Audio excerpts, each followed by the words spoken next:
తన వరకు వస్తే కానీ తెలియదు తలకాయ నొప్పి అని, సమస్య నా వరకు వచ్చినప్పుడు చూసుకుంటాలని అనుకుంటే ఆ రోజు నువ్వు పారిపోవడమో చచ్చిపోవడమో తప్ప చేయడానికంటూ ఏమీ ఉండదు.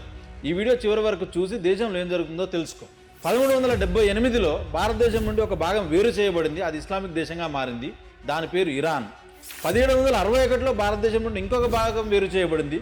అది ఇస్లామిక్ దేశంగా మారింది. దాని పేరు ఆఫ్ఘనిస్తాన్. 1947లో భారతదేశం నుండి మరొక భాగం వేరు చేయబడింది. అది కూడా ఇస్లామిక్ దేశంగా మారింది. దాని పేరే పాకిస్తాన్. 1971లో ఇంకొక దేశం ఇస్లామిక్ దేశంగా మారింది. దాని పేరు బంగ్లాదేశ్.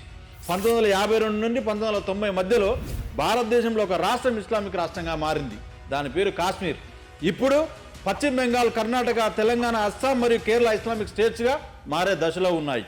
ఒకవేళ ఇది చూసి మనం హిందువులను మేల్కొల్పాలనో లేదా హిందువుల యూనిటీ తేవాలనో హిందువుల్ని చైతన్యపరచాలని ఎప్పుడైనా మాట్లాడే ప్రయత్నం చేస్తే మనల్ని హిందూ మత పిచ్చోడు, హిందూ మత ఉగ్రవాది, లేకపోతే వీడు ఆర్ఎస్ఎస్ బీజేపీ ఓట్ల కోసం మాట్లాడుతున్నాడని ఇన్సల్ట్ చేసిన సందర్భాలు చాలా ఉంటాయి. అవునా కాదా? ఒక్కసారి మీ అభిప్రాయాన్ని కమెంట్లో తెలియజేయండి. 1 నిమిషం చాటింగ్ కోసం వీడియోను వదిలేయకండి. ఈ వీడియోను చివరి వరకు చూడండి. చూస్తే మీకు అర్థమవుతుంది. మతం పేరుతో భారతదేశాన్ని ముక్కలుగా చేసింది ఎవరు? జిన్నా అంటే ఒక ముస్లిం. రామ మందిరాన్ని పగలగొట్టి మసీదు నిర్మించింది బాబర్ అంటే ఒక ముస్లిం. గురు తేజ్ బహదూర్ తల నరికిన వాడు ఔరంగజేబ్ ఒక ముస్లిం.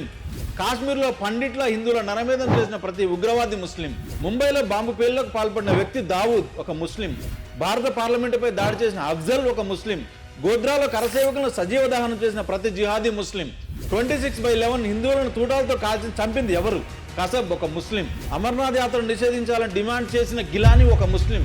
15 నిమిషాలు పోలీసులు పక్కకు తప్పకుంటే 100 కోట్ల మంది హిందువులు నరికివేస్తానని బహిరంగంగా శపథం చేసిన ఓవైసీ ఒక ముస్లిం.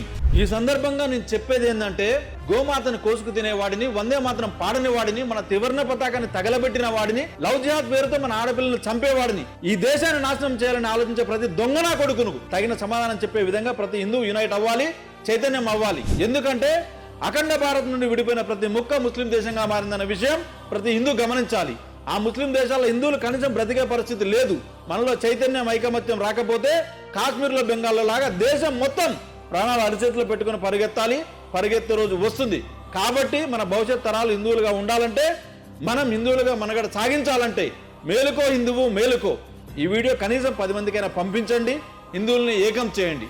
జై శ్రీరామ్. భారత్ మాతాకి జై.